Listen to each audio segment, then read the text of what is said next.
compañeros de guión. Quiero contarles o que nos acerquemos a un síndrome, que es el síndrome de Procusto, o por qué despreciamos al que sobresale. Hoy queríamos hablar de este tema. En nuestro programa hablamos mucho de educación y hoy queríamos detenernos en las altas capacidades.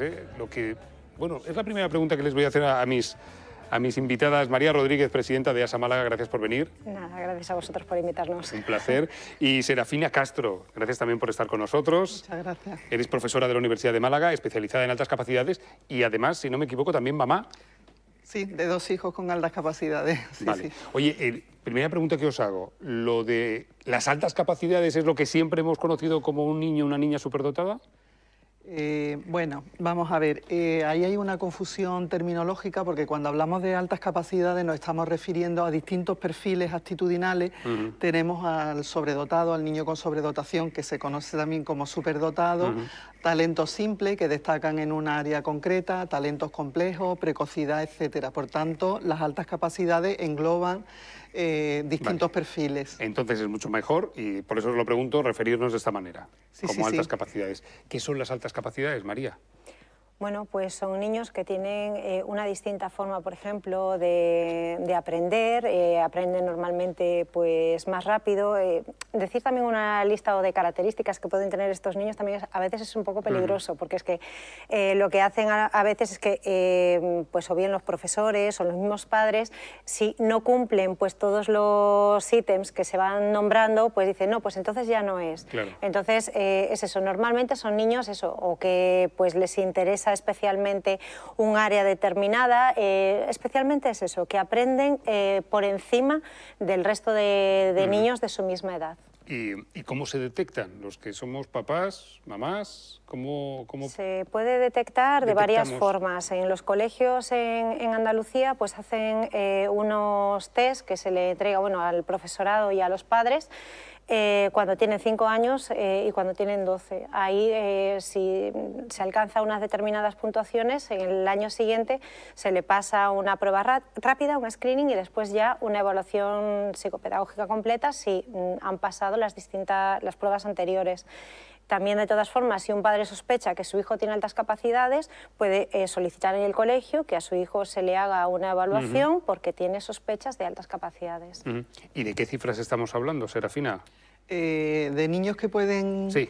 Pues estamos hablando entre un 2 y un 5%, dependiendo de cómo se entiendan las altas capacidades, porque uno de los problemas que hay precisamente es que no hay un consenso a nivel nacional de qué se entiende por altas capacidades. Entonces puede que un niño que en Andalucía está identificado, por ejemplo, con un perfil de sobredotación, se va a Madrid y en Madrid pues ya deja de tener altas capacidades. Entonces, por eso digo que va ahí el porcentaje entre un 2 y un 5% dependiendo de cómo se entiendan las altas capacidades. 2-5%, estoy pensando que en un cole donde haya, por ejemplo, 2 o 3 líneas, ya está, tenemos a un niño, 2 niños, niño-niña, que pueden tener altas capacidades.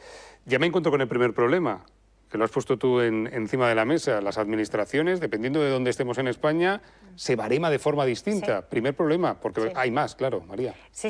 O sea, bueno, y aparte que Serafina pues ha dicho que entre un 2 y un 5%, pero, por ejemplo, aquí en Málaga realmente tenemos detectados, bueno, con los datos del curso 2016-17, un 0,79%, es decir, ni siquiera llegamos a ese 2%, aunque la mayoría de los expertos pues hablan que es de un 5 en adelante, es decir, hay en la provincia de Málaga, en torno a 13.000 niños que están sin identificar, y estar sin identificar implica también que no se interviene con ellos en el aula dándole las medidas o la respuesta educativa que ellos necesitan diariamente, e incluso hay veces que, a pesar de estar, lo que se dice, censados, de estar detectados, pues no siguen sin recibir esa necesidad educativa que ellos tienen, precisamente porque falta formación en el profesorado.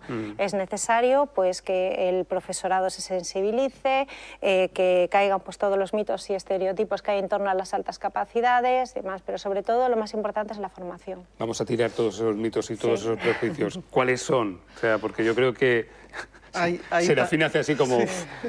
Hay muchos, ¿no? Hay muchísimos mitos en torno a las altas capacidades. Vamos a derribarlos todos, venga. Pues, por ejemplo, uno de los mitos típicos, si son tan listos, ¿para qué van a necesitar ayuda?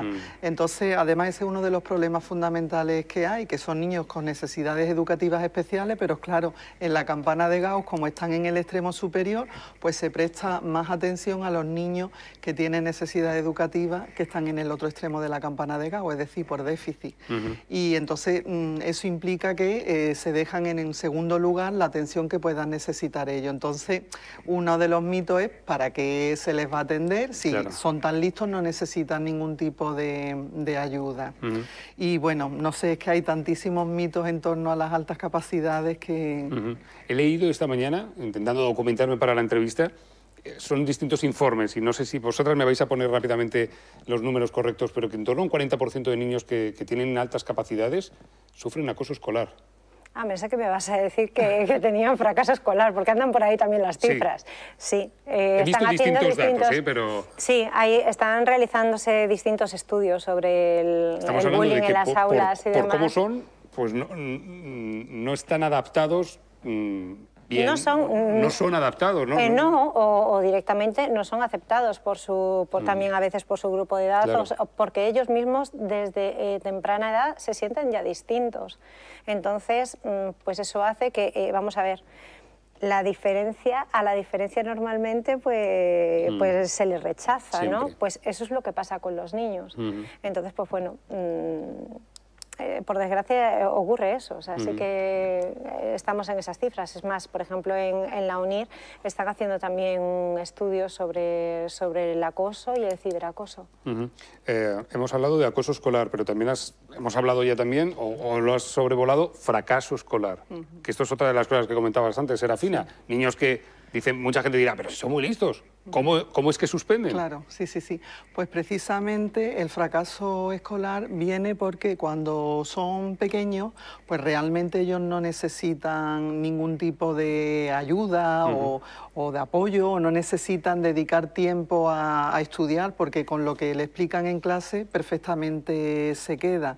¿Qué ocurre? Que luego después, cuando llegan a secundaria, pues no han adquirido unos hábitos de estudio. Y ahí en secundaria es cuando se produce un mayor fracaso.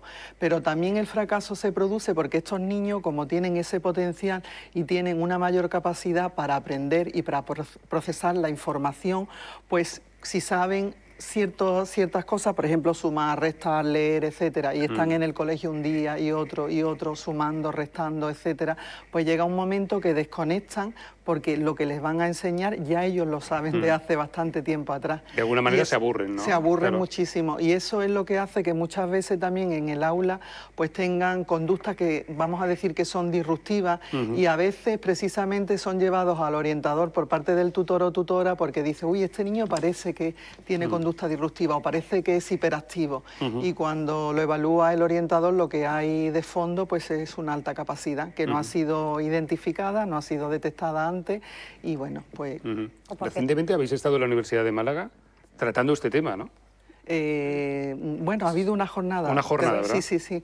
Puede hablar María sobre la jornada que ya ha sido... Hemos celebrado, sí, unas jornadas a nivel nacional y regional. Hemos traído a los que consideramos los mayores expertos en altas capacidades del país para ponerlos realmente a disposición del profesorado, pues bueno, malagueño, andaluz, que ha venido, incluso gente de fuera. Y bueno, han sido 2 días y medio de... En esos 2 días y medio, en la UMA, en la Universidad de Málaga, ¿qué conclusiones habéis sacado al final? ¿Qué os lleváis de lo que habéis hablado con tantos expertos? Yo creo que yo personalmente me quedaría que lo más importante, porque eso sí que varios ponentes han insistido en ello, es la necesidad de 2 cosas. Primero, que en los colegios tanto el equipo directivo, es decir, el director, los jefes de estudios y luego ya pues aparte los orientadores y profesores estén todos sensibilizados y formados en altas capacidades. De nada sirve que un profesor en el colegio sea un experto en altas capacidades. Si esto no parte desde arriba, pues no va a poder llegar al resto del alumnado. Y luego, por otro lado, también la necesidad de que se trabaje en conjunto con la familia y que se entienda a la familia como un equipo y porque las familias vamos a proporcionar al profesorado también una información realmente valiosa de cara a cómo aprende este niño o a las necesidades que puede tener cada niño. Porque precisamente uno de los mitos también que tenemos en las altas capacidades es que se piensa que todos son iguales.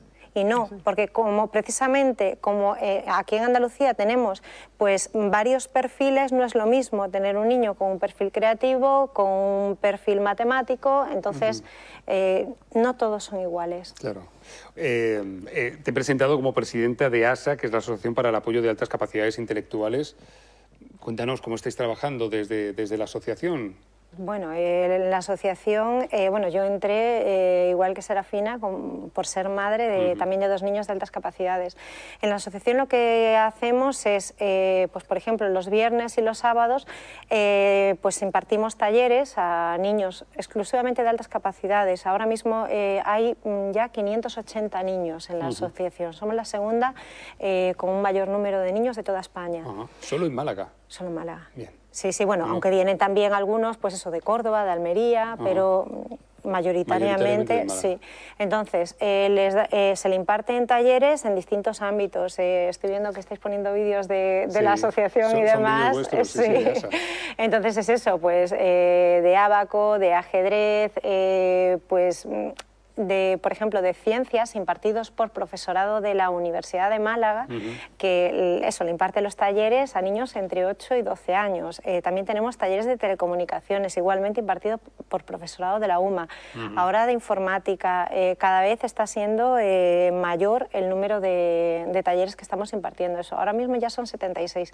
Aparte de los talleres, también hacemos escuelas de padres que están impartidas por orientadores y por psicólogos para ayudar a los padres en el día a día en casa. Y bueno, pues también impartimos formaciones a profesorado. Qué bueno. Has dicho una cosa, nosotros en este programa intentamos darle siempre un espacio, un hueco a la educación. Tenemos un espacio con Patricia Santos, que es una de las mejores profes de España, así ha sido definida, y ella siempre insiste mucho en eso, ¿no? En esa unión entre la familia y la escuela, ¿no? En fin, que esté vinculado, ¿no? Integrado prácticamente. Me han preguntado o me han dicho, me han soplado que os pregunte por la doble excepcionalidad. ¿Qué es, Serafina, la doble excepcionalidad? Pues la doble excepcionalidad es cuando un niño, además de tener una alta capacidad, ya sea con un perfil de sobredotación, talento simple, talento complejo, pues tiene otra excepcionalidad más, como puede ser, por ejemplo, un síndrome de Asperger, o puede ser un trastorno por déficit de atención e hiperactividad, o cualquier otro. Entonces, por eso se llaman niños con doble excepcionalidad. Y de hecho ocurre, es decir, que hay niños que tienen altas capacidades y tienen una doble excepcionalidad. Doble excepcionalidad. Con lo cual todavía resulta mucho más difícil poderlos identificar, porque esa doble excepcionalidad muchas veces oculta ese potencial que tiene el niño, esa alta capacidad. Ahora mismo, y ya estamos terminando prácticamente la entrevista, pero me parece que ha sido, en fin, habéis puesto una luz sobre algo donde no lo había, y esa es la pregunta. Ahora mismo, ¿cómo estamos? ¿Estamos aprobando como sociedad frente a todos estos niños y niñas con altas capacidades, o estamos suspendiendo? Estamos en proceso, vamos a ser positivos. Gracias, María.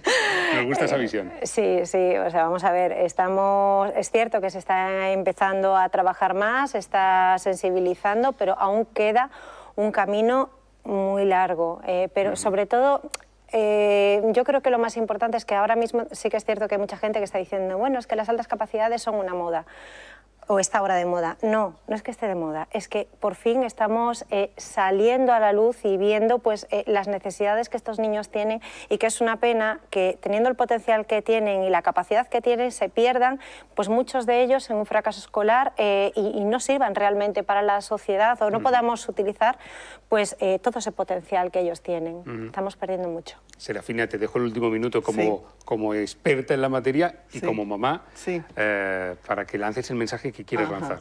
Pues nada, yo también tengo un mensaje positivo, sobre todo partiendo de la base de que estamos aquí en Andalucía y efectivamente por el protocolo de detección e identificación que sacó la Junta de Andalucía en el 2011-2013, se ha dado un paso muy grande en Andalucía. De hecho somos referentes en otras comunidades por ese ese plan de detección e identificación. Entonces se ha avanzado mucho en lo que es la identificación del alumnado con altas capacidades y ahora estamos en proceso de conseguir la atención en el aula, que es donde ahora mismo está nuestra lucha. Aparte de que, lógicamente, ese plan de detección e identificación, pues hay ciertos aspectos que se podrían intentar mejorar, pues para que realmente se identificaran mucho más niños que se quedan por ahí perdidos en el camino. Pero ha sido un gran avance en ese sentido y ahora nos queda la lucha de la intervención en el aula. Nada, pues a seguir luchando y en proceso para mejorar todos, además, en fin, que todos somos diferentes y todos somos por eso extraordinarios. Hoy queríamos detenernos en el alumnado con altas capacidades y poner esa luz, visibilizar un poco más, ¿verdad?, a todos estos niños y niñas. María Rodríguez, presidenta de ASA Málaga, muchísimas gracias por estar con nosotros. Gracias, Roberto. Ha sido un placer. Y Serafina Castro, profe de la UMA y mamá, y que, en fin, que sigáis con esa sonrisa y con ese impulso, ¿eh? En fin, aquí tenéis un plato de televisión, unas cámaras, y siempre que queráis contar algo, estaremos, de verdad, encantados de recibiros. Muchísimas gracias y recogemos el guante. Sí. Vale, pero que no quede solo en el dicho. Gracias a las dos. Venga, Nos vamos a la gracias. publi, nada, un par de minutos y después sentamos aquí a nuestro entrenador emocional, a Kiko Vegas, a Nanay, en fin, y Alejandra Toledano, a nuestra profe de voz. Todo esto y mucho más en 2 minutos, en la recta final de Llegó la Hora.